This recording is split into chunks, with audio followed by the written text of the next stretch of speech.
Let's do it. I just started the recording. Okay. All right, let's jump in. Okay. So the intro question, we'll probably go into different directions a bit, Okay. but intro question is sort of around how do you find the balance between uh, the potential for false positives and false negatives. Initially, I was thinking in like the criminal justice system, but I feel like it could apply to like medical testing or anything. Okay. So the way I think of this is one, you have to go through like a mental exercise in your head and go from step to step to step to come to the most optimal conclusion that you see fit, or I guess that one sees fit who's listening. I'll run you through mine, but someone else who doesn't agree may lead to a different point or land on a different point.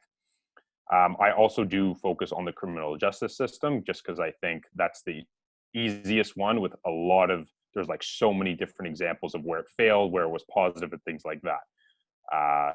Whereas with science and medical testing, because I'm not the most familiar with the science and the studies, it's harder to land on what's definitively right and what's definitively wrong. Whereas with criminal justice, putting an innocent man to death, I don't think anyone would agree that that's definitive, that's morally right. So it's easier to get a common starting ground. Okay.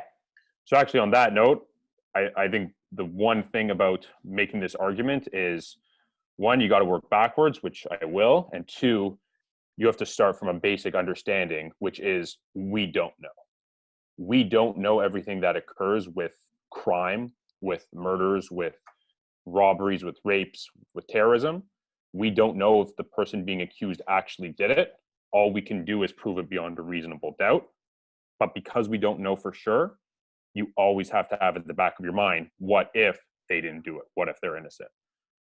So I frame my argument always with that in mind. So what do you think is the right ratio between uh, guilty people being let go versus innocent people getting convicted? Oh, that's a very good question. I actually listened to someone, I don't remember who. They must have been on a Joe Rogan podcast, and they were talking about what percentage do like the innocence projects or well-known organizations that fight for or fight on behalf of innocent people being falsely incarcerated. What percentage of people in jails are actually that? So here's one from Cora.com, and basically what it said, it meant, I think they came down to anywhere from like 5% to 20%. And again, it's hard to guess a range. That's why it's hard to pinpoint. That's why the range is so much. What's 5 to 20%? The percentage of people in U.S. prisons who are innocent. What? Yes. Wow. Okay, hold on. Sorry. Here's one. According to the Innocence Project's estimate, between 2.3% and 5% of all U.S. prisoners are innocent. Okay. This is very specific language, because another thing that was brought up with the previous numbers I told you is with certain drug crimes, it's like if someone is busted for possession of weed, let's say they had like, I don't know, 14 grams of weed. After 3 times, it doesn't matter. If you're caught 3 times, the 3-strike rule, you'll get like 20 years. Obviously, that's absurd. So so the question is, how does that inflate the numbers? I don't know, but I think so from the Innocence Project's perspective, when they say 2.3% to 5%, I think they're saying legitimately innocent, not the example that I discussed with the weed. Okay. So on your first point, you were saying it's worse that an innocent person is put in jail than a guilty person getting not being found guilty, right? Yeah. So actually, I'll bring up something I learned in high school. So I'm Jewish, and Jewish philosophers have debated this over time. And what they came down to is if you have 10 people, 1 is innocent, 9 are murderers, and we know 9 of them are murderers, 1 of them is innocent. What do we do? Do we send them all to jail because you don't know which one is innocent, or do you let them all go free? And what they came down to was you let them all go free. because it's worse to punish someone for doing something they did not do, even than letting a bunch of people who are objectively bad go free and cause more harm to society. It's worse to society as a whole that one innocent person who didn't do anything gets punished. Did they talk about if the ratio is higher, like 100 people, 99 are guilty, one's innocent, or 1,000 people, 999 are guilty, one's innocent? Does it change at a certain point? I don't know. That's a good question, and I don't have an answer for you. Well, what's it in your mind? So let's say uh, we could have a whole conversation around the death penalty and whether or not it should exist. But Yeah, let's say you're in a state where death penalty still exists. yeah, What is that ratio? What do you feel like it has to be at least? Um, like how many how many murderers are you willing to set free in exchange for uh, like not letting an innocent person um, get the death penalty? And I yeah, guess in practicality, I guess like for those listening and this in my mind too, I'm trying to wrap my head around like how is this actually practical in real yeah, life? And I guess this is the degree to which like where is the line on the beyond a reasonable doubt? yeah, Uh, and if it requires like more evidence, then yeah, you're going to end up having uh, you're going to have so a false negative. yeah. Is when you put an innocent person to death. An innocent Yeah, person is convicted of murder that they didn't do, and you put them to death. right. In principle, an infinite number of guilty people I would let go to prevent that one innocent person from being put to death. But In doesn't principle, in principle. no, but we need in practicality. Like how what should we do in our criminal justice system? Oh, Because in to your point, if it's infinite, yeah, then we would never be able to send anyone to jail because you can make a case you can never know with 100% certainty yeah, that someone is guilty. yeah. But hold on a second. I want to sidestep the conversation and touch upon the thing about death. So let's distinguish. Let's say you have 999,999 guilty people, one innocent person. Yeah. And we're only talking about death penalty. I would not put all of those to death because I don't know which one is innocent. I would say, you know what? Let's get rid of the death penalty and do jails. And this is actually one of the reasons that I personally am against the death penalty. Because there is never that certainty, I don't feel comfortable putting, with the risk of someone being innocent, I don't feel comfortable putting anyone to jail. I believe, I think this year, I don't remember what news media, but they said an innocent person in Alabama was going to be murdered this week or this month. So And this is why I'm fundamentally opposed to the death penalty. you prefer jail to the death penalty because maybe later on evidence will come out that will prove that the person's innocent. Yes, and this, Okay. at the very extreme, prevents a false negative. So at the very extreme of putting someone to death, you prevent the false negative by putting an innocent person to death by just getting rid of the death penalty whatsoever. And that's why I am personally, as stated, I know some people say it's a different discussion, but I use the principle the same. I'm against the death penalty unilaterally across the board, even if for terrorism, because of this potential for false negative. I don't expect you to have an answer to this, Okay. but what do you think's worse? Someone who's innocent being put like found guilty of murder and put in a maximum security prison for the rest of their lives, Okay. or just getting the death penalty? Like is life so miserable in this maximum security prison that you're better off just killing them? You know what? That's a whole different ball. Like I don't know. I wonder what percentage, because your argument was okay, put them in better to put them in jail than the death penalty, just in case evidence comes out to prove that they're innocent at some point in the future. Yeah. I wonder what percentage of people who are innocent who are put in jail are uh, later found to be innocent versus have to just ride out their sentence. Like, how often do we actually correct the mistake? Do you know what I mean? Yeah, that is a good question. Another thing to build on to that is like I don't know the inner workings of jail, like how good behavior and all these things play a part. Like I actually don't know how those can commute your sentence. I from Hollywood and the movies, my understanding is good behavior can commute your sentence, and I think there is some truth to it. But you're right; it is a very, very hard philosophical question that I have no experience whatsoever to answer. Which is jail worse than death? I don't know. I'm going to So say no. I'm going to say no. did you? I didn't look into it that much, but I didn't come up when I was researching a bit before this conversation. I didn't see what the actual ratio is right now of false positives to false negatives.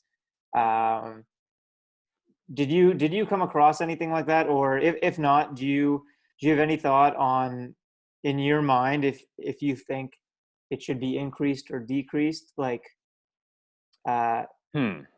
in terms of the beyond a reasonable doubt? Do you want to see that pushed further or loosened? Well, I guess I would say loosened with going back to the idea of the death penalty. Like I don't think so. In Canada, we don't have the death penalty. Various states in the U.S. have the death penalty. So from that perspective, I think you would have to loosen them because there is the chance for false uh, negatives or I guess false positives and innocent people being put back to death. To eliminate that and loosen it, let's eliminate the death penalty whatsoever. And it may be different now. Like my opinion may change in 20 years because my understanding now is that with DNA evidence starting to emerge, all these ridiculous all these ridiculous sentences that, or all these ridiculous, I guess, crimes that were done in the 70s, 80s, 90s, where they didn't have any scientific data to back it up, where it was primarily like there, I think there was a lot of racism against certain individuals, and that actually played a part in them being put in jail. And now that we have all these things coming out to exonerate them, you're having records amount of primarily African Americans being set free because now they're actually getting a fair trial. And even if it was a heinous crime, the death penalty eliminates any possibility for that to change. So that's why I take a firm stance on that, completely get rid of that. And also, so now I see a headline. Again, it's hard to just go by headlines, but the Innocence Project, 2018, a record year in exonerations. In 2018, together we've exonerated 9 innocent people, the most ever in the Innocence Project's 26-year history, and helped pass 17 wrongful conviction reforms in 14 states. After spending more than 215 years in prison combined, our clients are where they belong, home with their loved ones. Wow, actually, that's remarkably small. Only 17 in the entire year. Oh, sorry, only 9 in the entire year. That's actually a very small number. I was expecting it to be much higher. Hmm. Wow. But okay, here's one of the examples. A guy, 1980, African American individual, arrested for rape as a result of uncertain identification. He was facing life without parole.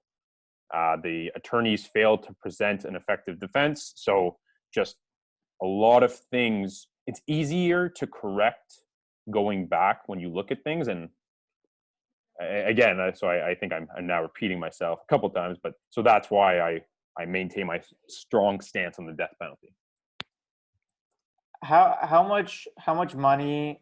How should we think about how much money to give to people who are wrongfully convicted? Okay, that's a very interesting question. I will say, with regards to money, I'm also willing to have my tax dollars go to jails. Like I'm willing to pay for that. In terms of money and paying people, that's very difficult. I think I watched the Central, oh, sorry, they changed their name. The Exonerated Five. I was going to say the other name. I watched the Exonerated Five, the documentary on Netflix. It's the TV series, and they got like a couple $1 million each. One of the guys got a little bit more than the other. I think he got like 13 million because he's really suffered in jail. So that's a really difficult question. I don't think I haven't really put much thought into that. That's hard to answer. But Hmm. there's one thing though I want to jump. So we talked about the most extreme form of punishment, which is death penalty, and I've stated my position on it. So if you agree with me, then let's move to the next level that's a little bit less extreme in terms of crime. I guess if you don't agree with me and you're a listener, you have to figure out where you draw the line. But if we go to the next stage, is I would say normal crimes, murder, stealing, rape, stuff like that, and policing. How do we as a society manage essentially the policing and the investigations into these crimes to prevent a false positive from occurring? And I actually think this is something that needs to be discussed. Uh, there's a lot of I think there's a decent amount of times where police coerced uh, criminal or potential they coerce suspects into admitting to crimes that they didn't do. I don't know. It's really hard as a listener to, or even myself, to imagine how this could possibly happen. Like, I didn't do it. I didn't do it. Why would I ever say you did it? But apparently, there's a lot of evidence out there that this just happens. Police strike bargains. Hey, say what I want you to say, and you'll get out of here. You've been in this room for 12 hours, no food, no water, and you're just really hungry or thirsty. Like, you can get into people's minds. And again, going back to the topic of conversation, this can produce a false positive. So this is another step where I draw my level. If you have a bunch of innocent or a bunch of guilty people that we know that this method of interrogation works on them, but we also know it works on innocent people to admit to crimes they didn't do, I will take the moral stance going against this form of interrogation. Like, I'm against the idea of taking a suspect, depriving them of a bunch of different things like food, water, sleep, which is often a case, getting them to confess to crimes that is then later proved on that they didn't do. I think going back to the exonerated the five boys from New York, that is what happened to them. Who are the exonerated five? I don't know the story. Well, they were formerly known as the Central Park Five. Essentially, it was five teenagers. They were convicted of rape of a jogger, and they were given a plea deal. All of them pleaded guilty. And then later on, I believe in 2014, the city of New York settled for $41 million. Wow. And they released the boys and They're they paid innocent. them out. Yeah. Yeah, exactly. They're innocent. So, and the reason it came down to it was they were juveniles. Number one was actually charged as an adult who was 16 years old. I don't think I'm in favor of that.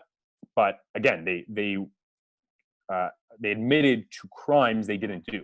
And so on the Netflix documentary, which I actually think there's a lot of truth to, the police pinned one against the other. Hey, this guy saw you in there with the park. Well, and then one of the kids admits to doing the crime and says, but I didn't actually do it. I was only there. He was the one who actually did it. So they're all admitting each other were there, even though none of them were there because the police were playing mind games and tricking them. There's so many fascinating aspects of how the legal system's set up. Like, to your point, Yeah. How to treat adults versus minors. Yeah. Like, another one that really interests me is what's it called when they try to prove that they are mentally fit to stand trial, right? Yeah. Yeah. Like, in my view, someone who's murdered someone, Yeah. like, I find it hard to believe that anyone who murders someone else is mentally stable to the same degree as you and I are, or anyone listening right now, right? Like, there's something mentally unstable by nature in that you've murdered someone. So, like, that's does that make sense? Well, I understand what you're saying. I just don't know if I agree. Like, I think Like, what does it mean to be mentally stable? that's really the question, and I don't think I know the answer. But like, I think a lot of times murders happen out of desperation or something, or out of reactions, out of anger, things like that. Like, most people are really easily angered, and it's so easy to get angry at someone, and someone just takes it a step too far and either pulls out a gun, stabs them, runs them over with their car, something like that. So Couldn't you make an argument yeah, that if you are someone who gets angered to the point where you feel it's necessary to kill someone, there is something mentally unstable about you? Like, you could you not make that argument?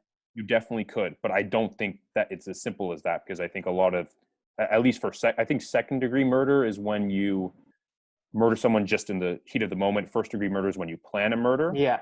So your point would apply to first degree murder when you intended to kill them, you planned it all out. But I don't think it would apply to second degree when it's quite frequently. I'm pretty sure second degree is just one off. Like you just get angry one day, or you just kill someone. You had no intention of killing them. I know, but I think first it's fairly unlikely that me or you are ever going to kill someone in our lives out of anger, and I Yeah. think that's because we are we're more mentally stable than someone who out of anger commits second degree murder. Like Okay. that's the argument I'm making. Okay. I want to change the scenario. Let's say I'm really poor and I have two kids. I steal from a place some money to go buy food. I get caught. If I'm not there to provide for my kids, I suspect a bunch of bad things are going to happen to them, which I think is natural. In a spur of the moment decision, I say, I need to be there for my kids. You're going to turn me into the cops, kill the person who caught me.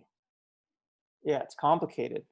And I think like a lot of times when there's robberies and things like that and someone dies, I think that's, for the most part, that's what happens in these situations. Yeah, that's a good So point. Yeah. it makes things very tricky. But I guess again, so now that going back to what I was previously talking about, the various levels where you want to prevent the false positives, when you're not sure and you can coerce individuals into admitting to things they didn't do, I think we have to look at the policing system and the investigation, the policing system and things like that to figure out, are we willing as a society to let this happen? To let innocent people admit to things they didn't do? And if I was a jury and I saw someone admitted to something they didn't do, it'd be very difficult to say, well, what the hell? They literally are on video admitting to the crime. How can I now not believe them? So I think we have to reevaluate that level of interrogation, let's say, to see, are we willing to have these false positives occur? And I actually think it's unacceptable. We should not allow this to happen. So I just searched up what percentage of certainty does beyond a reasonable doubt supposed to mean. Yeah. This is just one source, but I had never seen a percentage assigned to it before. Yeah. What do you think it is? Have you seen? What's your guess at what the percentage is that this source says is supposed to represent beyond a reasonable doubt? Well, Of with a certainty? jury, I think it has to be 100% in agreement.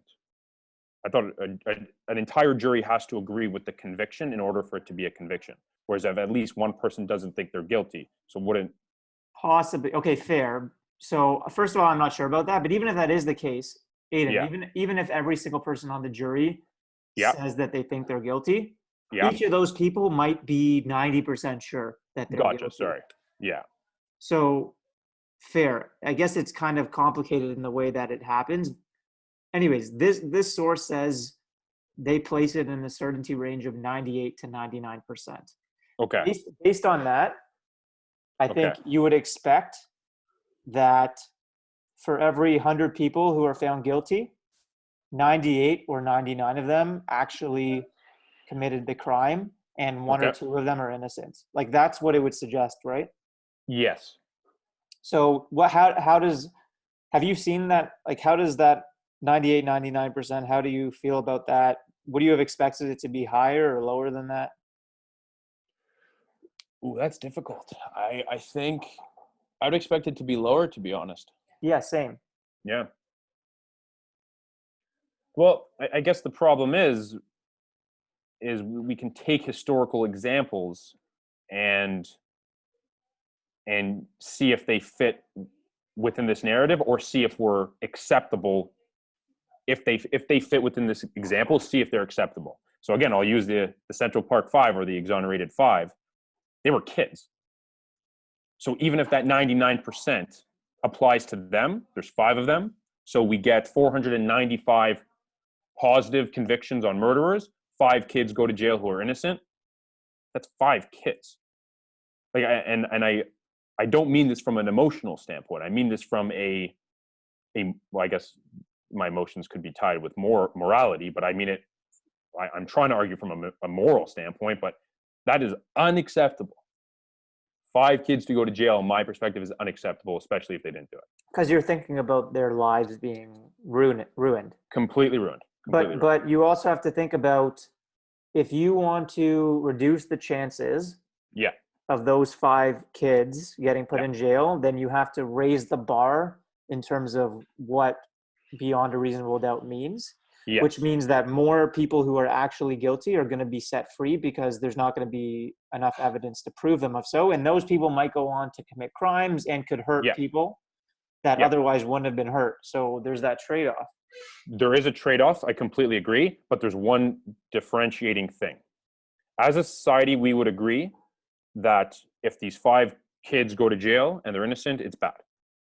As a society, I think we would also agree if a bunch of murderers don't go to jail, then go on to kill other random people, that's bad. But we don't sort of acknowledge the middle step, which is if the kids go to jail, it's a 100% bad. It's certain. If the murderers are set free, they may not necessarily murder. They may not necessarily commit a crime. I'm sure it's very likely that they commit a crime, but it's not 100%. So we're conflating 100% in the trade-off to things that are certain that I don't believe are. And I think that's really where the equation has to be changed. It's not either these kids go to jail or these people are released and kill a bunch of other people. It's the possibility that they kill, but the possibility actually dilutes the negative that comes from us not going to jail, if that makes sense. Yeah. And so that dilutes the level of bad that comes from not sending guilty people to jail, which then allows you to do a different trade-off calculation depending on where you find the appropriate trade-off. So you're saying, if today 2% of people in, if the wrongful conviction rate today is 2%, Yeah, you're saying maybe you experiment with trying to decrease that to 1%, or see yeah. what happens when it increases to 3%, and like you try to assess overall, did things get better or worse? And I guess it's tough because there's just so many variables involved. Yeah. And because it's so tough, that's why I say you make certain rules that regardless of whether the person is guilty or innocent, you're willing to live by. So I guess going down a level to extreme, I'm willing to live by not having a terrorist, as the worst example of a criminal, killed, because I'm not willing to let an innocent person killed. Let's completely get rid of that out of the equation so there's no possibility for it to occur. With regards to policing and ethical investigations, I think there has to be an argument against coerced confessions, Yeah. hardcore interrogations that you deprive the suspect of sleep, you deprive them of food and water, it gets them to say things that they don't necessarily, that they didn't do. Yeah. Again, because it's so hard to figure out what's right and what's wrong, as long as we set these frameworks and these lines, you eliminate the possibility of that thing occurring. And even though I agree, you may have criminals who definitely did do the crime because they have not been starved, because they have not been deprived of sleep or food or water, they may not then confess to committing the crime. Fine, but I'm willing to live with that. I'm curious, is your view the same on collateral damage? Your stance that you, because That's a great question. if I was to carry over your stance, I think it would say that collateral damage is not acceptable under any circumstance. Okay, that's very difficult, and I see what you're doing, and I think that's a great thing to do. But like, try to make that parallel. The only difference is I do think a government has a responsibility to its own citizens more so than it has responsibility to citizens of another country. The United States government has more of a responsibility to protect the rights and freedoms of American citizens than another country's citizens. I'm not advocating go crazy with collateral damage. I'm just saying a government has to be more diligent with its own citizens. Why That's is the idea. that? Why is that? Well, Why? Well, I guess because the citizens make up the government. The citizens are the ones who make up the government, at least in democracy. The government Fair. may say, like, I guess the U.S. Army is in Iraq or Afghanistan. I don't know the most of what's going on, but the U.S. Army is in Iraq and Afghanistan. I'm sure they're not happy with the locals having AK-47s. In the U.S., you are allowed to have an AK-47 because the government, at least for now, has the responsibility to uphold the American population's rights, and part of that right is the ability to bear arms and carry an AK-47. So would your stance be uh, no collateral damage is acceptable your own when your own people are gonna be affected? I would like to. I would like to put that stance. It's Why are you hesitant? I'm curious why. What's the how you view it maybe being different? well, I guess because we have there's no way of being certain that someone did a crime. If I were to take it to that extreme, then you would have no one in jails basically, and like no one would be convicted of crimes to guarantee that there is zero collateral damage whatsoever. So I think that, you see what I'm saying? Like, to No, completely eliminate the possibility for someone being convicted of a crime who is innocent. no, but you said you can live with someone being wrongfully convicted. You just don't want the death penalty. So you can live with them being put in jail wrongfully, which Yeah, makes sense because in yeah. practicality, otherwise no one's ever going to get sent to jail. Well, exactly that. Yeah, yeah, So I was going to say on the collateral damage piece, because you make the hard stance on the death penalty. yeah, And I guess when I say collateral damage, I mean deaths, like ones yeah, where you are positive yeah, that whatever action you're going to take out an enemy or a terrorist or something, it's going to result in the death of one of your people. yeah. That's tough. I would like to say that, yeah, I do take the no collateral damage Yeah. route. What So is the U.S.'s stance on collateral damage? Do you know? I think they're fine with it. I think well, I think every government tries to minimize it, but you can't eliminate it. I think the objective is to minimize it, but Well, you could, right? You you could just just say don't. we will not allow any collateral damage. You could take that stance. You could. I do agree. You could, but I think then you are very limited in what you actually do. Then, Yeah, like, I think you could do almost nothing to guarantee that you do not have any collateral damage. yeah. Okay, so I came across something that falls into this narrative. Have you ever heard of carding? Carding with a D or T? With a D. No. Okay, so carding is basically a police policy where the police were able to go up to random individuals and ask them for ID. So this actually had a racial component. So actually, this brings us home to Toronto. So there was a racial component where a lot of people were advocating the police get rid of carding because they were unfairly targeting Black, or I guess African American, African Canadians on the streets of Toronto. Now, the police were saying that may be correct, but it's working. So what they were finding is carding actually led to a higher amount of arrests and charges and catching the criminals who have done the crimes. Actually, I'm pretty sure the police chief, not the current one, either the one before or a couple before, he was himself a person of color and was in favor of carding because he said it worked.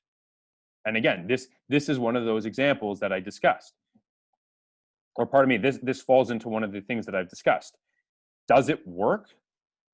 Well, apparently the data says it works, so I'm not going to argue with the data. But I take the moral, I apply my principles and my standards. I don't want a false positive to happen when a police or when a member of the police approaches someone of a person of color.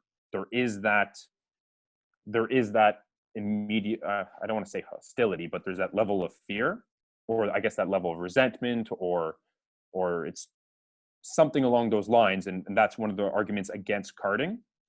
And I go back to this: a police officer cannot come up to you in Canada and just ask you for ID.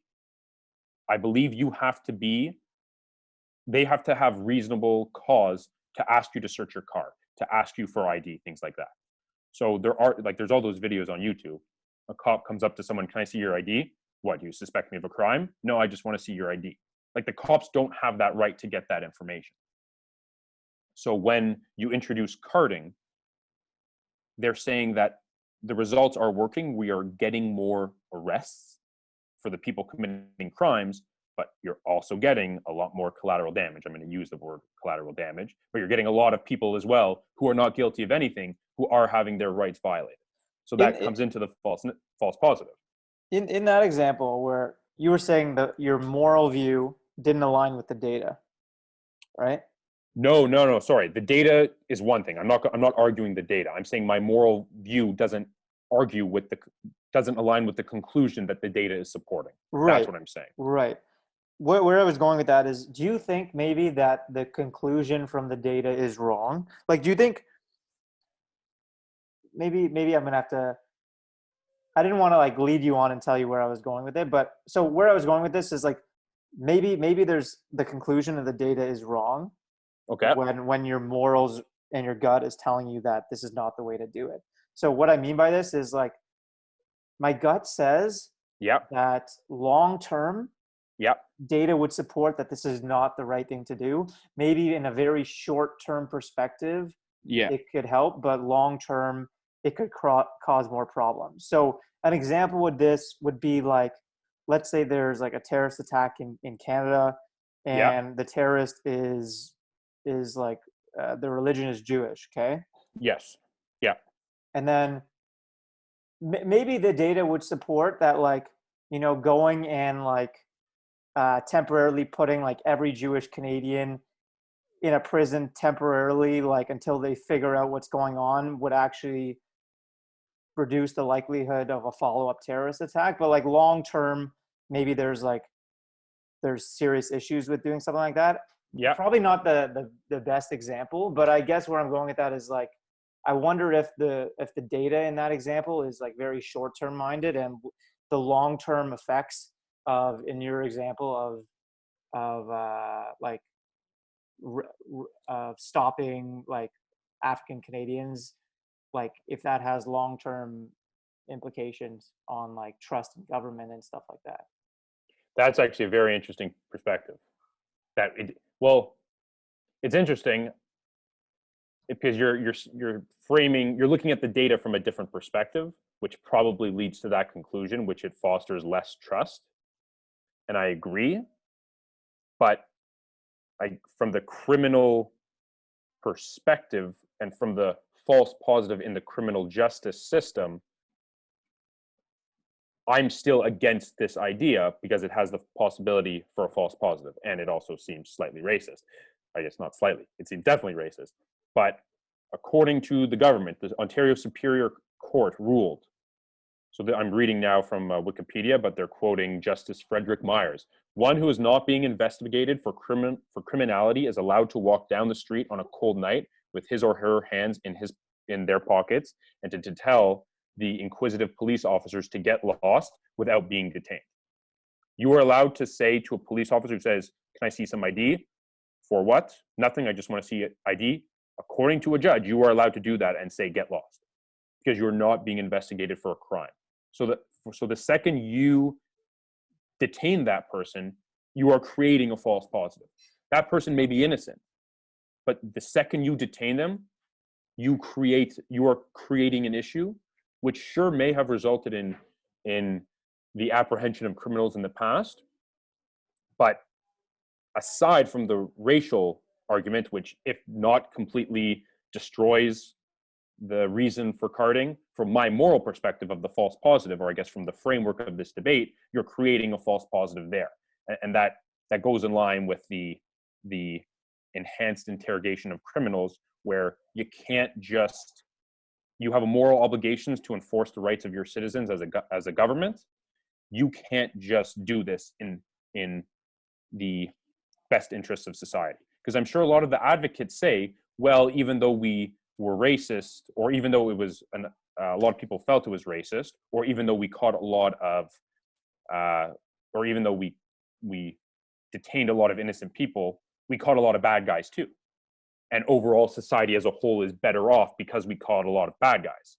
But that's the whole collateral damage argument.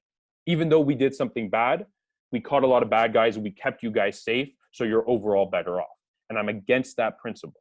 They still have to have laws and rules and frameworks that make sure they don't foster and create these false positives. So this is a similar example to that.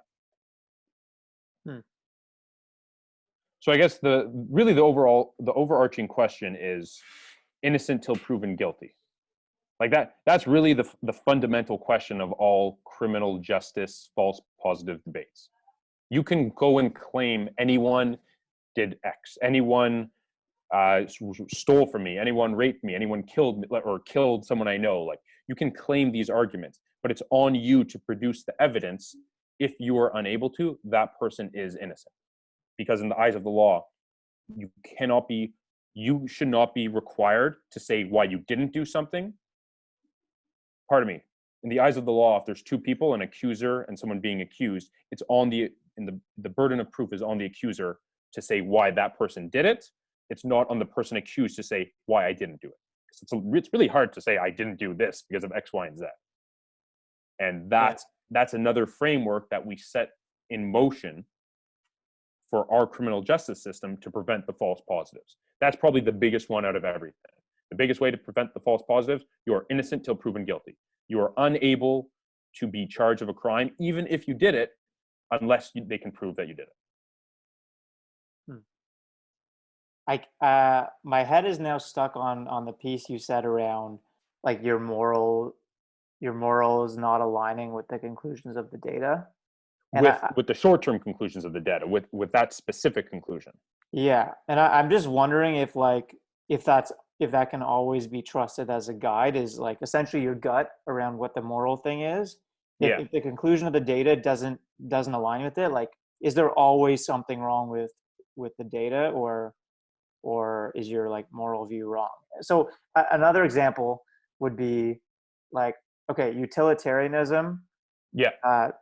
The view that like you do the action that maximizes the most like benefit overall for everyone. Yeah. Okay. So like an example that I've heard, like I like utilitarianism, like that view. An argument against it is they give this example where like you're a doctor and there's 5 people who need like need an organ to save their life. Yeah. And all 5 need a different organ. Yeah. And you have someone else in the hospital who's healthy. Yeah. And they've come in for like, I don't know, to get their wisdom teeth out or something like that. Yeah. And you could take their organs to save the other 5 people. Yeah. Anyways, the argument they say, like, this is clearly a flaw in utilitarianism, because utilitarianism would say, oh, you're going to save the 5 people, so you should do this. You should kill the person. Yeah. And obviously our moral says there's something like very wrong with, you can't do that, right? Our gut says you can't do that. And I guess what I'm saying is I think our gut is right, because I think our gut is tapping into some long-term conclusions of the data that it's missing. So for example, like if that was ever discovered that a doctor did that, I would never go to the hospital. Like, and that would have longer term real implications on people's health and stuff like that. I don't know if does that make sense? Like that makes sense. That completely makes sense. And actually a similar thing happens here. You can actually make a similar parallel to this whole idea of when a bunch of people are sent to jail and a very small percentage of them are innocent. Yeah.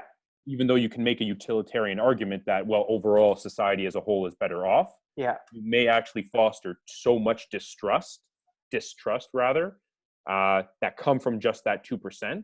Yeah. And the better off of society with everyone may actually be outweighed by, I'll say as before, 5 children being in jail for something they literally did not do. That the data over long term goes against this. So that's actually reasonable, but that comes down to what you can't argue with the data. All you can argue it is how you look at it, and do you come to that conclusion, or is that a reasonable conclusion to come to?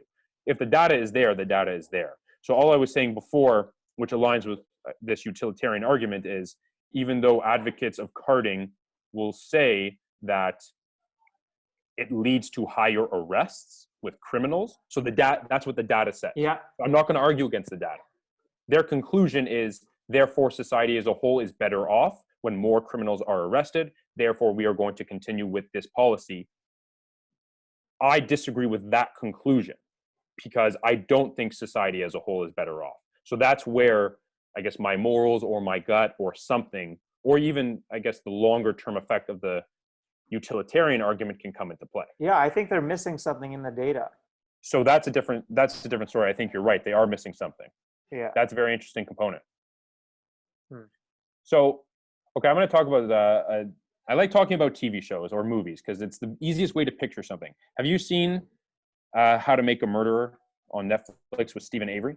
I've seen a little bit of it. I don't think I finished the series. It Okay. was a while ago. It was maybe like it came out like 5 years ago, right? Yes. Okay. Okay, so for anyone who's listening, this is going to be a Spoiler spoiler alert. alert, Yeah. so please don't or pause the video. Okay, so on that note, that whole TV series was basically framed around should he been put in jail for the murder, and why essentially he should not have been put in jail for the murder. Either he was innocent or the police did a bunch of bad things. They didn't operate within the framework of how they're supposed to when investigating someone, and also the potential for planting evidence. So was he found guilty on the show? He was found guilty. And So the did they say conclusion, if he was actually innocent, or do we know, or no? we don't know. We don't know. You Okay. got to make your own conclusion. The conclusion I came to was he probably was guilty. I do think he was guilty. Also, it appears that the way the cops investigated him was not legitimate. It appears that there may have been evidence planted, just the way it appears. So Yeah. one of the reasons to conclude that is apparently they searched the house 5 times, and on the 5th search they found some really big evidence. Like that seems too fishy. It seems too good to be true. And also, it wasn't the same group of people continuously searching. It was a new group came in on the later searches. So even though they may have come to the right conclusion, which is he is guilty, they didn't do it in the right manner. So I guess I am advocating that he should be set free. I don't really want to get into he's free or he's not, but it's just the idea of if you come to the right conclusion, but you don't use the right way to get there. If you come to the conclusion that someone who is guilty, who actually did the crime, if you come to the conclusion that they did do the crime, but you break the law in coming to that conclusion, are we fine with that? No, I agree with you. You want to conduct it. You want to conduct the investigation in a proper way. And the reason why is because maybe in his case we're certain that he did the crime, but for other people that we're not certain that did the crime, if the police are going to act this way, we can't allow it to happen. And that comes down to I guess there's a lot of distrust that happens, but that's why I'm all for setting these frameworks and lines and boundaries to eliminate the possibility of the false positives occurring. Like that. So we don't even need to discuss if the false positives are worth it or not worth it to society as a whole. You set these frameworks so you eliminate the possibility. So like I don't know, there's a bunch of cops in Ontario who were convicted of planting heroin on people they would pull over. They were usually lower income individuals who the cops would pull over. And basically the cops were planting heroin and seizing and seizing the heroin when they searched the car, finding the heroin when they searched the car which they just planted, and then arresting the individuals. This is one of the trickier situations, but what's the reason? Do you know why they would do this? Do they have like quotas on a certain number of people they need to arrest? Like I know they have. I've heard that police officers have that around like fines. They need to bring in like a certain amount of money. Yeah. Is it this? So, is it the same for arrests? I don't know. Actually, that's a good question to search. That would seem kind of crazy to me. You must arrest a minimum of X number of people. By the way, I need to go to the bathroom, so give me a sec. Okay. Pause it.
20 minutes, 50 minutes.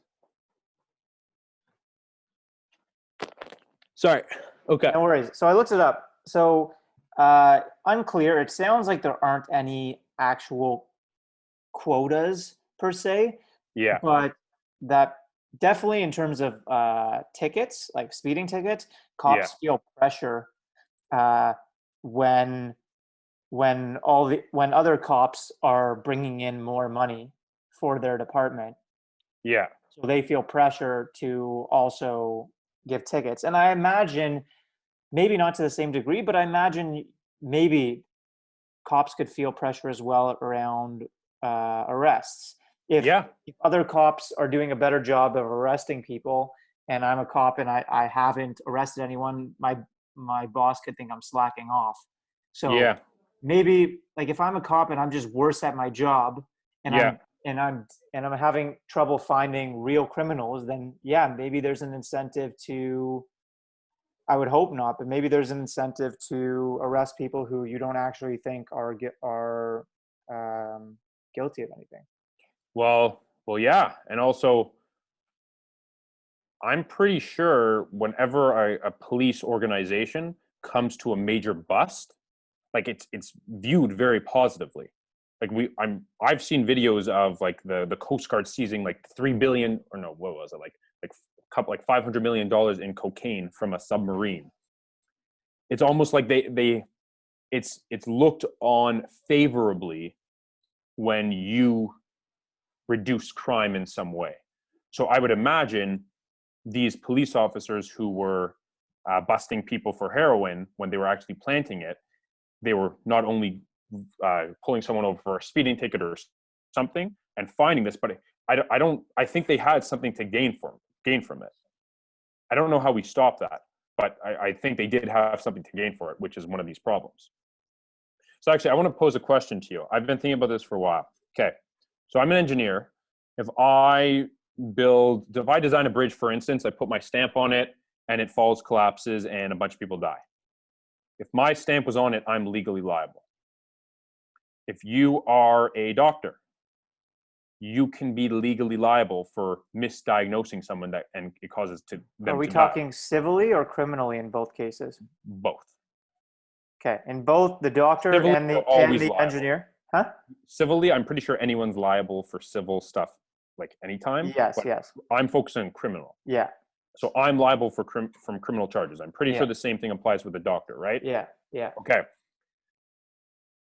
I don't actually know about, I'm trying to figure out business executives. If like a CEO does something not maliciously, by mistake, or I guess, or maliciously, it's hard to improve intent. I And think business executives can face they definitely can face criminal uh, punishment or whatever, criminal proceedings. But I think in the business world, at least the sentiment I've seen is that it's not well enforced. Like very yeah. few business people who do things that technically by the law they should serve time. They very few of them do. Okay, so here's my question. Now, I'm not proposing this as just a question. Prosecutors, police officers. Now, forget about when they plant evidence, which I'm pretty sure is unilaterally criminal. But what about if they ignore evidence? So there are a fair amount of cases. Now, I don't have them offhand. I would have to look into it and do the research. But there are examples where prosecutors or police ignored exonerating evidence, and there was maybe not proof, but there was inclination, or no, maybe not inclination. It was known, not definitively, but it was indefinitively known, let's say, later on, once the criminals or the wrongly accused men or women were set free, it was determined that actually the prosecutors and police officers had this evidence, they just ignored it. Should they be held liable criminally? If I think so. I think so. And I think I it think so matters. too. I think it matters. Intent matters. So was Yeah. it negligence or intent? Well, what if it is? Well, let's talk about negligence. If it was intent, mind you, it's hard to prove intent. But if it was intent, I think more people would say, well, yeah, of course, they should be held criminally. Let's go about negligence. That's what I'm curious about.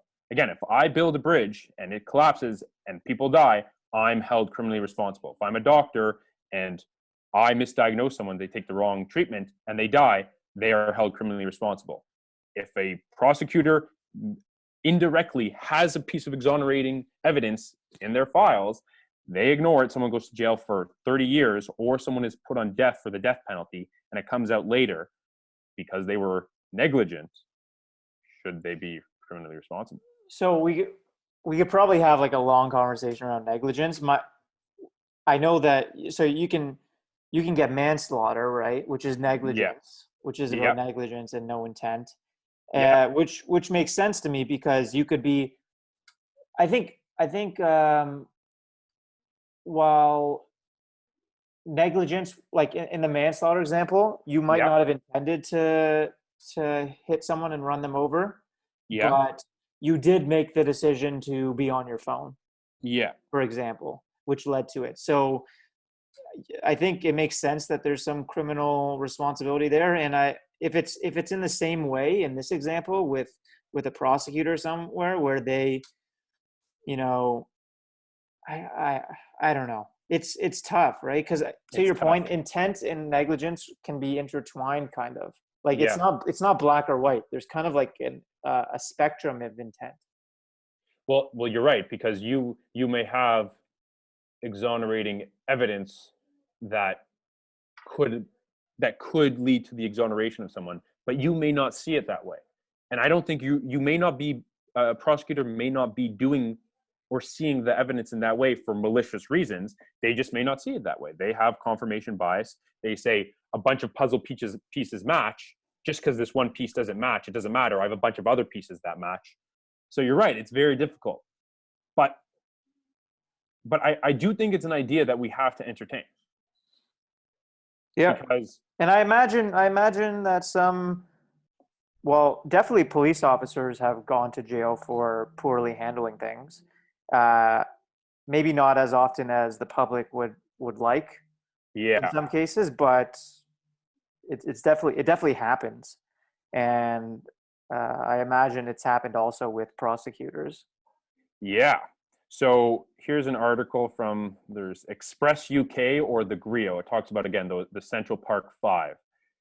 Um, so the question is the Central Park Five case, where the racist cops and prosecutors are now, and they still maintain their. So the sub headline says they still maintain their stance despite being proven wrong.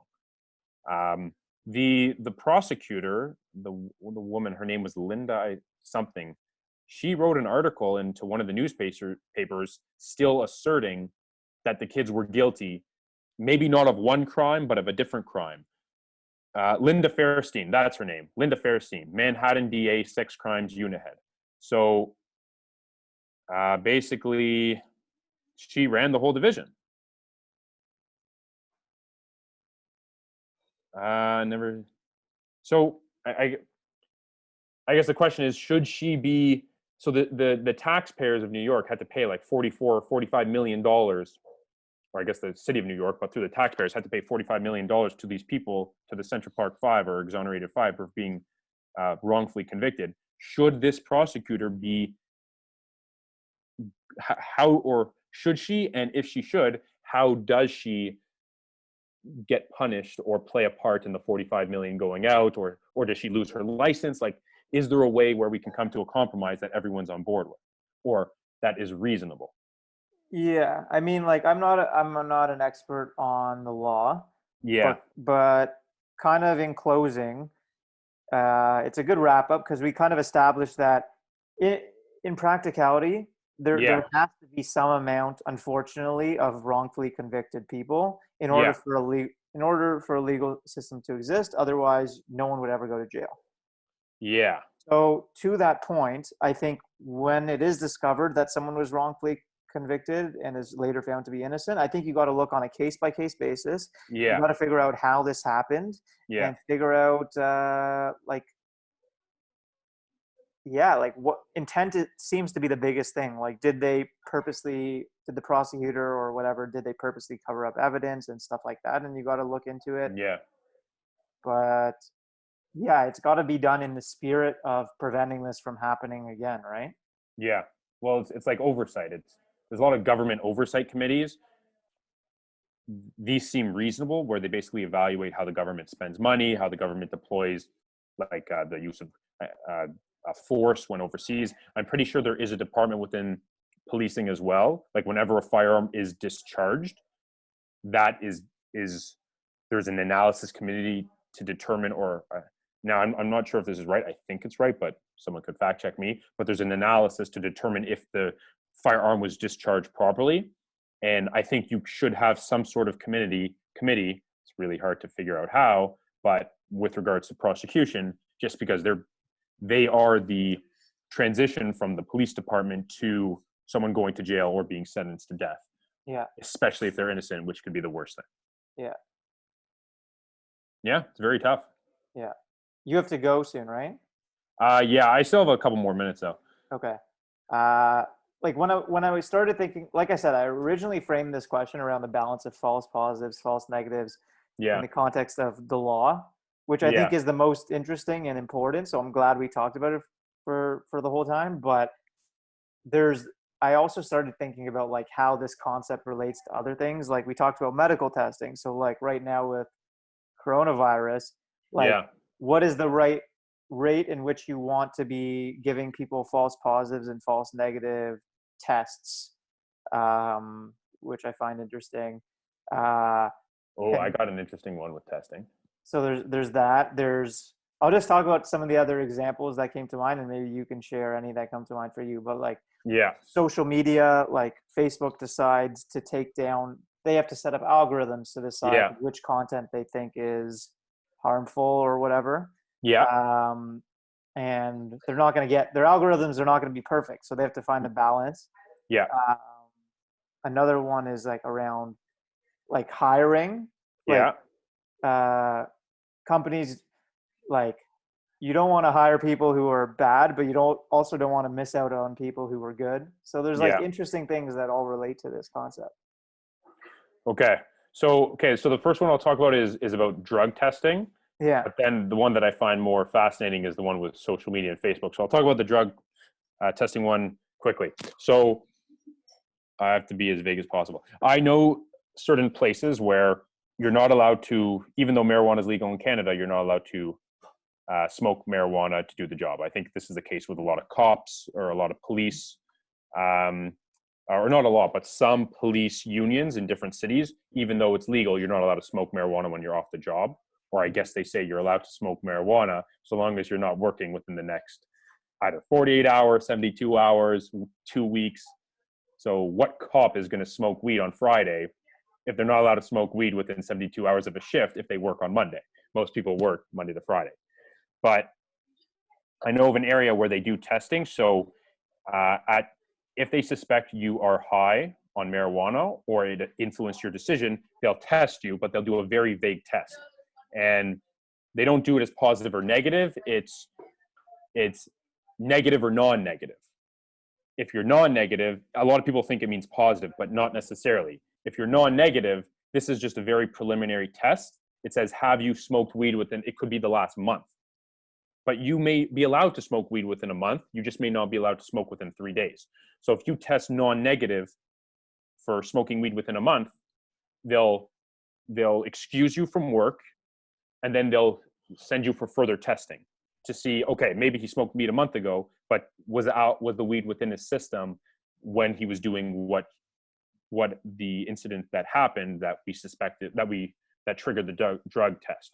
So after that, they'll then do a further analysis where I think they analyze your pee or something where it's much more detailed and you can pinpoint the timeline a lot more effectively. And if that comes back negative, they'll then reimburse you for all the time that you were off work and they'll immediately put you back. And this sort of eliminates the possibility for a false positive because, well, I guess the other scenario is if your pee tested positive for marijuana and it seems like you were on marijuana at the time of the incident, then they'll completely fire you. But But this is both sort tests of, are not foolproof, right? There could be issues with the results. but that's why here they have a second test and their policy is framed around both tests. So you have the possibility for a false positive, but you're double testing after that to ensure that you're coming to the right conclusion. So So you're I do saying the likelihood of them messing up both tests is highly unlikely. That's what you're saying. exactly. Yeah. It could. I guess especially. it could still happen, but it's even smaller chance. Yeah, and I really like this one in terms of false positives because even though at first you may test positive for marijuana, it's the broader test. It's, mind you, it's also the cheaper test. The more detailed test is more expensive. But if that is triggered, you still may be able to go back to work, just depending on what the more specific, costly test comes down to. So I thought that was a very interesting one that, or a very interesting idea that is being enforced nowadays. I think a lot for police, military, maybe the same way, TTC drivers, pilots, things like that. So you can avoid the false positive. But I wanted to touch upon one that you mentioned before, which was social media, and how do we? So you want to frame the question again, or touch back on that idea, because I think that's a fascinating one. Yeah. I guess for social media, how should Facebook, for instance, think about their algorithm around automatically removing hate speech? Obviously, because it can't be done manually at such a scale.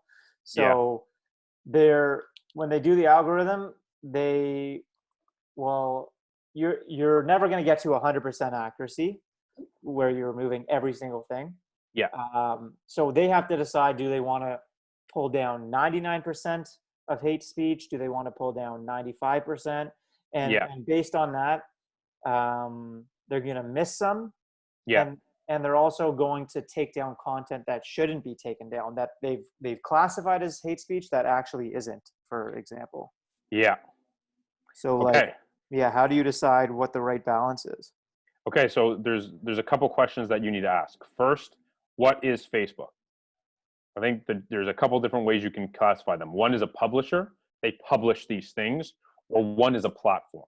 They don't publish anything. Individuals take responsibility for their own posts. So that's one question you have to answer, and here's why. A newspaper is not a platform. A newspaper is a publisher. If I write a letter to the editor piece and I call for something illegal, for instance, I call for the murder of someone I don't like. If the newspaper writes this, the newspaper is now legally responsible. I think I may also be responsible, but the newspaper is also responsible because they are a publisher. Is Facebook a publisher or is it a platform? If they are a platform, they eliminate the corporate liability against them. So if I write on my wall, we should go kill someone, I am now responsible, not Facebook. So Facebook first has to distinguish which one are they. Second, they need to have a very defined definition of hate speech. I think this is the first steps that they have to do to figure out where the line is. Because from one perspective, if they don't figure out where they, if they're a publisher or a platform, you can't be both. And if you are both, you're going to expose your own personal bias. And if you're acting as if you are not biased, that's why you need these rigid lines or framework to define how you act. Don't they define themselves as a platform? They do. So you're saying they shouldn't take down anything then? I think there's an argument that could be made for them not taking down anything. Now, they can say they're a platform, but they still operate within the framework of the law. Right, right. So, which means if I call for someone to be killed on Facebook, that is illegal in the eyes of the law. Yeah. I'm legally responsible, and they don't want to promote that because it is illegal. Therefore, they can take it down. But then, what about you promoting ideas that may fall under the idea of hate speech? According to American law, hate speech is not a thing. Freedom of speech is all speech. You're not allowed to advocate for violence because that's not protected, but that's part of violence. So if you remove calling for violence against people, hate speech is not a thing that's legally recognized in the United States, I believe, because the Second Amendment, pardon me, the First Amendment protects all freedom of speech. So is Facebook a publisher or platform? If they're a platform, they should leave it up. If they're a publisher, they can take it down, but then they just have to admit to being a publisher. And if you don't do one or the other, you expose your political biases, and that's the problem. Hmm. So this whole thing with fake news, I think Facebook has this whole thing where they're trying to not allow fake news ideas to be promoted on Facebook. That's fine. Like, I understand why they're doing it. They may be doing it for noble reasons. They may be doing it because they think they don't want these bad ideas causing harm. Fine. You're not a platform. You're a publisher because you are interpreting what ideas are good, what ideas are bad, and who is allowed to say it. If you do that, you are not a platform, you're a publisher. That's fine if you're a publisher, just call yourself a publisher. And that's really the biggest problem that people have with social media companies.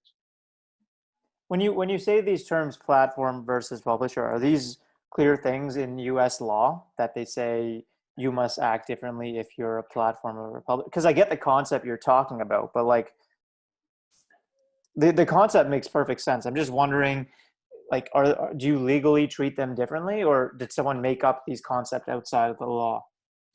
I think these ideas are coming into law. Okay. I don't think they're in there yet because I don't think American law has caught up to social media companies.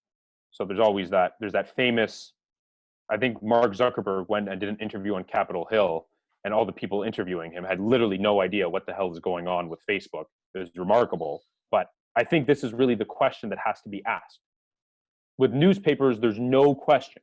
If a newspaper calls for something illegal, the newspaper is liable.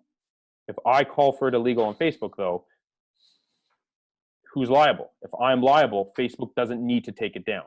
The threat of law is already built into the system. And that's the problem that a lot of people have with Facebook, YouTube, Twitter.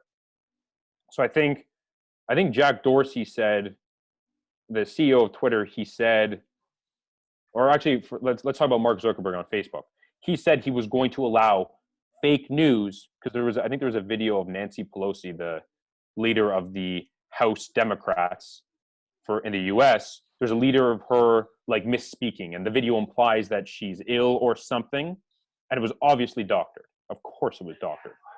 But a lot of people were saying it's not factually correct. Facebook has to take it down because it's leading to bad ideas. And Mark Zuckerberg said, no, we are a platform. We are not a publisher. Therefore, we are not going to take it down. So And I wonder, why don't they, and we may have talked about this. I definitely talked about this with other friends. Why don't they create a mechanism just so you can like or comment on a post asking like, comment, agree with, or something that indicates the percentage of people who have seen this that think this is accurate. That's very interesting. That's a really good idea. Because then they can be like, hey, we're not making a decision to take it down. We're letting the community speak, and the community says, it says on it, 98% of people think this is fake or something like that. Okay. Problem. What happens when it says that on real things? You're now convincing the public that a real thing is fake because 98% of people disagree. So, for instance, there was a big problem with movie reviews. I think it was Rotten Tomatoes. There are a bunch of movies that just got like scorched, like destroyed. So Captain Marvel, I think, was one of them. So there's a couple reasons why. I personally didn't think it was a great movie, but apparently, the audience score on Captain Marvel, for instance, is very low. So apparently, there was a lot of people who maliciously downvoted it because they didn't like Brie Larson. What about Netflix? Netflix used to have the 5 stars. Now they switched to thumbs up, thumbs down. Why did Netflix switch from 5 stars to thumbs up, thumbs down? And I think one of the reasons was because of Amy Schumer. She had a Netflix special, and it got very negative reviews with the thumbs down. And as a result, a lot of people thought that it was sexist trolls commenting. My answer to that is I have no idea. I have literally no clue who rated Amy Schumer's Netflix special, so I'm not going to say yes or no. But a lot of people claimed that it was malicious intent and sexism. And then Netflix disabled that. And then eventually they went to the thumbs up, thumbs down. Now they advertise it as we're catering it more towards what you want. You thumbs up something, we'll give you something that is more related to that. But I used to find the star rating was quite helpful. I thought the star rating was way better than the thumbs up, thumbs down. But this is one of the reasons that they got rid of it, because it actually led to false positives. So I guess going back to what the overall arching topic of our conversation, false positives, let's say Facebook, someone puts something up that's factual, a bunch of people say they disagree with it to a degree of like 98% to 2%, which is then a false positive. Do we leave that up? Or does Facebook then have to intervene and say, no, actually, this is accurate, this is not false? Well, I'd like to see it tested. Okay. I kind of hope that, kind of to our point earlier, like I'd hope that if our gut says it's gonna work better, it's for a good reason. Like to me, Yeah. I find it unlikely that something that is actually accurate is gonna have the vast majority of people saying it's fake. Well, okay. Well, I think that may be true, but the only problem that I have here is if it happens, I would imagine Facebook would take down or ignore the 98% of people disagree to 2% of people agree and change that, which deflates, erodes the whole purpose of putting that up in the first place. So again, that's why at the end of the day, it comes down to, is Facebook a platform or a publisher? Yeah. And I So guess maybe thinking about what I said more now, if it's a video that's been doctored yeah, and it's been done very well, then maybe the average person isn't going to be able to detect yeah, that it's been manipulated, and they're yeah, going to need an expert or even like a computer AI to actually detect that it's been fake. yeah. So that's where it gets difficult. And furthermore, there's actually been a lot of times in our society now where we've come to false positives. We have come to conclusions that were not actually what was going on, and people suffered as a result. So this one's more political, but what about those kids from that what was that school, Covington High School in the US? There were a bunch of I think they were Trump supporter kids from a high school who went to Capitol Hill for one of the pro-life rallies. Now, regardless of what you, or I guess myself or any listener thinks about that, whether you think they're terrible or not, I'm not going to assume their motive. They're like high school kids. Like, I don't think people What should. was the false positive in that So case? essentially, there's a video of them surrounding a I Native remember. American, and he's banging on his drums, and they're like yelling their school chant. So everyone started tweeting out, "Oh, this is ridiculous! These kids intimidated this man. Look at them." I think Kathy Griffin, a comedian, requested their information to dox them. Now, a couple of days later, it turned out, well, actually, there were a bunch of real racist individuals, I think the Black Israelites, who were yelling at African Americans within the high school group. So there were some African American students that were part of the high school wearing Make America Great Again hats. So these Black Israelites were calling them, I think the term, I don't want to say anything bad, but I think the term is Uncle Tom that was used. They were saying that Trump supporters are going to eat these African American students' guts. And a lot of the whole high school group didn't like that. So they started singing their school cheer to start getting amped up. That's usually what happens when a group of people is being yelled at. You just pump yourselves up to drown out the negative sounds. And then this Native American individual with his drum actually went into their circle. They didn't surround him. He went into their circle. And there's video evidence of him walking up, banging the drum.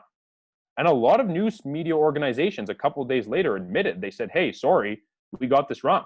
I think the View, which has definitely not been in favor of Donald Trump, came out and said, "Hey, yeah, we got this wrong. We messed up." Like Joy Behar, Whoopi Goldberg, on all these people.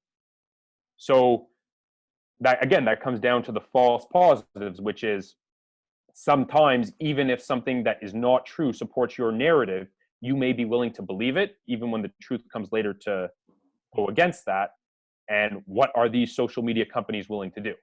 Yeah. If someone posted out that these kids are all racist, look at them intimidating this African American man. So what we know now, that's objectively false. But I didn't realize, I saw the video like yeah, when it happened, yeah, but I didn't know that it was investigated so much. Like I'm looking at the Wikipedia page now for it. It's so long. There's 124 sources on it. exactly. But yeah, Facebook, they have a hard job. It's not easy. And that's why I think the simple truth, because it's so difficult, I think the answer should be, you're a platform, You operate under the guise of American law, which is you are not allowed to call for violence because that's calling for violence is one step removed from violence, and that's already illegal. But after that, it's fine. That unfortunately like because it's such a hard job, if you want to maintain that you are not biased, you need to be very rigid with your guidelines. And you also almost have to have no guidelines. A lot of people on YouTube say YouTube is quite biased against conservatives. And So the hard part's when a foreign country interferes and it influences an election potentially. yeah, I don't know if this has been confirmed. I don't even know where it's at, but you know, um, like what duty does Facebook have to prevent foreign countries from interfering in the election by spreading fake news? okay, so first question, is election interference bad? That's the first question you have to ask. Is it bad? I think deliberately spreading fake news is bad. Okay, what about So misleading interference? people is bad. What about interference, but not through fake news, but just interference? I mean, I think intent matters, Okay, right? So, like, if a democracy like the U.S. is interfering in a dictatorship to try to improve the quality of life for their citizens, I think yeah, there's a strong argument to say that's a good thing. When it's okay, the other way around, and a country that's more of a dictatorship is trying to wreak havoc on the world or something, like okay, that's a problem, I think. okay. I'm going to play devil's advocate. Now, I want to say this for listeners. I am not supporting this position. I'm just playing devil's advocate. Now, interference in the U.S. election. I'm pretty sure the evidence came out that they were actually just doing it to cause havoc, not picking a particular side, and they were just doing it to cause havoc. However, let's say they were doing it to support Donald Trump or Hillary Clinton. Let's say they were doing that deliberately because they didn't want sanctions on their country. Now, again, I'm not saying it's good. I'm not supporting it, but I can go for step by step by step. Russia does not like the sanctions on its people. Mind you, I know Putin is not your normal democratically elected leader to say that, and I have a smile on my face. But you can understand that idea of they think one leader will be less strict on them than the other, and that is going to benefit their people. Therefore, it's in their people's best interest. No, I I'm get not. why I get why Russia would do it. Yeah. Okay. I have a better question about election interference. Okay. My opinion about election interference and my opinion about fake news is that no one really cares. You only care if the other side does it. So we in Canada had an election last year. Justin Trudeau won. In the election season, Greta Thunberg, a 16-year-old climate activist, went to Alberta to campaign on behalf of the Liberals. I don't. A lot of people say this is good. That's fine, because for anyone listening who doesn't know, Alberta is where the Canadian oil and gas industry is. Greta Thunberg is quite evidently against oil and gas. So she went to Alberta to campaign for the Liberals and urge people to not vote for the Conservatives who would be in favor of oil and gas. I view this as election interference. I'm not saying it's bad. I'm not also saying it's good, but I'm just saying that it is election interference. She is coming in an election cycle, not going to every single spot in the country, going to the one area that is only going to be conservative to advocate for the opposite parties. Without a doubt, that's election interference. Barack Obama endorsed Justin Trudeau. Without a doubt, that's an election interference. I'm not saying it's bad. I'm just saying it's interference. So again, if people want to call out election interference, my argument is that you really don't care. You only care if the other side does it. So this sort of falls into that because no one was really saying election interference, election interference, election interference. They were just saying, oh, she's advocating good causes. So I agree with you that she's trying to influence the election in that example. Yeah. So isn't the issue if you're trying to promote fake news and deceive people?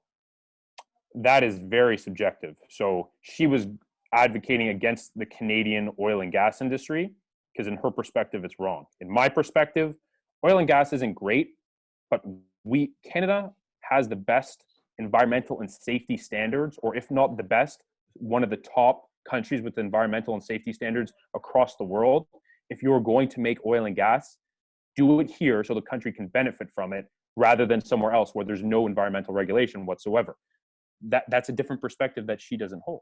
So what you're saying is that you can make an argument that oil and gas is a good thing, and but what I'm saying is, don't you think she believes that it's a bad thing? Like, don't you think she's being honest in her view, even if people might not agree, and maybe her view is not the right thing, but Yeah. like, do you not think that she is being truthful in her hate of oil and gas? So that means that I think she is, but if that's acceptable, which I'm not saying it isn't, and again, a lot of this is playing devil's advocate for listeners, but if that is acceptable, that means we accept election interference if it's for a noble cause or the right cause. That is not objective standards. If we are against election interference, we are against it across the board. If we like election interference, only if it supports our agenda, then that just goes back to my original point, which is no one really cares unless it's supporting the opposite side. To me, the intent matters, right? Like, just like the law that we've talked about, if her intent, like, and like, what is she? I think she's being truthful in, like, she honestly doesn't believe oil and gas is good. Yeah. So versus if the Russian government interferes and they are pretending not to be involved, and they've at least from what I've heard, they've claimed that they did not interfere. Yeah. And then, like I said, I should know, but I don't know if it's confirmed, but I've seen some strong evidence that they actually were involved or have lied. Yeah. They have a history of lying. So, like, I think that matters. I think that plays a role. Okay. I want to be devil advocate further. Okay. Intent does matter. I know a lot of people from Alberta who, not entirely, but primarily due to some policies from the Liberal government, have hurt the Alberta oil industry quite significantly. This has led to some areas of Alberta where there's extreme poverty. Once thriving oil and gas communities have led to extreme poverty where people are in dire, desperate situations. Her intent may be good, but there is a negative outcome from one perspective. Now, I want to make a transition here.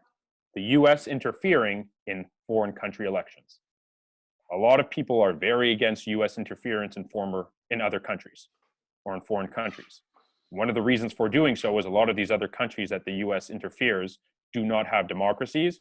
The US views democracy as the best legal system or the best method of government. So they are interfering, I guess, on behalf of the citizens to overthrow the government and put in a democracy. What if the citizens don't want that? And also, forget about that. A lot of people are just in general against US interference in foreign countries because they say, stop interfering with foreign people, let them figure out their shit and let us figure out our stuff. Sorry if swearing is not allowed, but no, it's allowed. No, interfering on noble causes is not always justified. I see what you're saying. I agree. Exactly, right? Like, I don't even know where I stand complicated. Here. It's so complicated. Yeah. And because it's so complicated, the biggest thing that I've seen is that really no one cares about interference so long as it's not in favor of the other side. Because some interference, because there have been times where, now I guess going to the US election, where certain things happen to both sides of the party, both sides of the political spectrum in the US, but one side, the right or the conservatives, don't say anything about they don't say anything about the own problems on their side. They only address the other side's problems or issues, and they're totally fine with theirs. And the same thing happens from the left and the Democrats in their view on the right. No one has these standards that they apply unilaterally to both political spectrums. So that's one of these problems. Yeah. I don't know. Things are very complicated with this type of things, but it's good to talk about it. Yeah. For the Facebook one's an interesting one. I think that's one for a separate conversation that you'll have to have. We'll have to do a follow-up. Yeah. Facebook, YouTube, Twitter. There you go. That's hours and hours of conversation.